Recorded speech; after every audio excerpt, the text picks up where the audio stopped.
Well, apparently the forces of nature do not want me to actually make this video.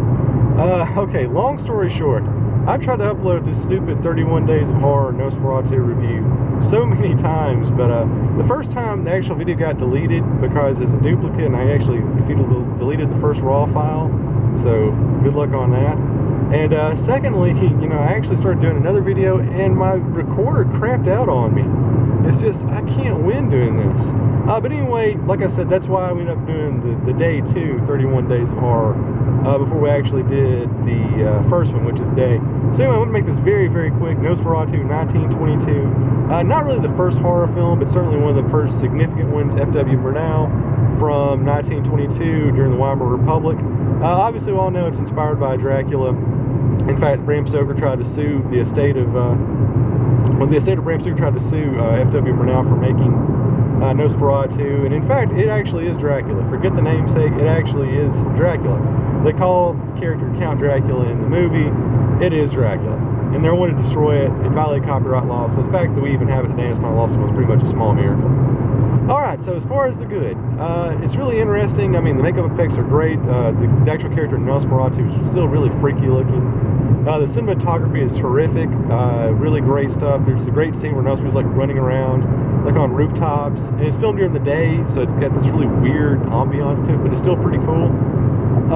So that's great. Not really, as far as the plot structure, it's just not as good, in my humble opinion, as something like Haxan or Phantom of the Opera from 1925, or even The Unknown, or perhaps The Man Who Laughs.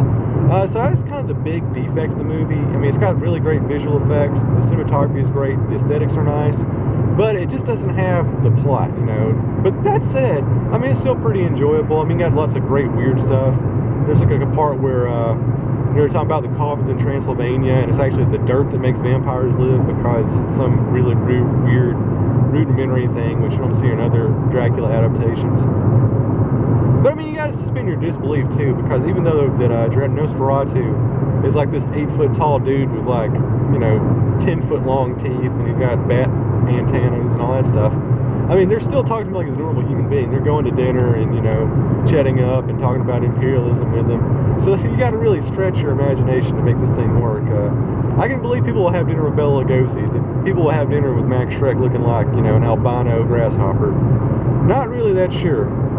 So yeah, all that to say, it's a really respectable movie. It's entertaining. The plotting and the structure and the motif, I mean, that's still being used today. I mean, you watch this movie, Nosferatu is kind of the stand-in for Freddy and Jigsaw, and the whole dynamic, the loud, quiet, loud structure where you have like 10 minutes of normalcy, then like a minute of weirdness. I mean, that's still being used today. So it's a very influential film, certainly an important film in the pantheon of horror films. Not really the first one, because even before this one you had Japan doing like 5-minute long horror films in the late 1800s. You had the Edison Frankenstein in 1910. So it's not really the first, but certainly one of the more significant early works. So all that to say, I kind of find myself in the same category as Dr. Caligari, where I think it's really cool. I enjoy the aesthetics. I can appreciate it for its impact and significance and influence on the genre. But really, at the end of the day, I just didn't really think I enjoyed it as much as I really would have. It's cool visuals, but the plot and the content really just kind of minimal.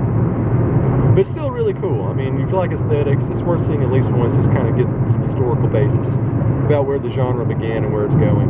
So alright, using the Roger Ebert 4-star format, I'd have to give this one, probably like a B-, C+. So let's give it 2.5 candy corn pieces out of 4. And that, folks, is officially our first day 1, 31 Days of Horror Halloween offering. And it's pretty entertaining. I'll be seeing you soon.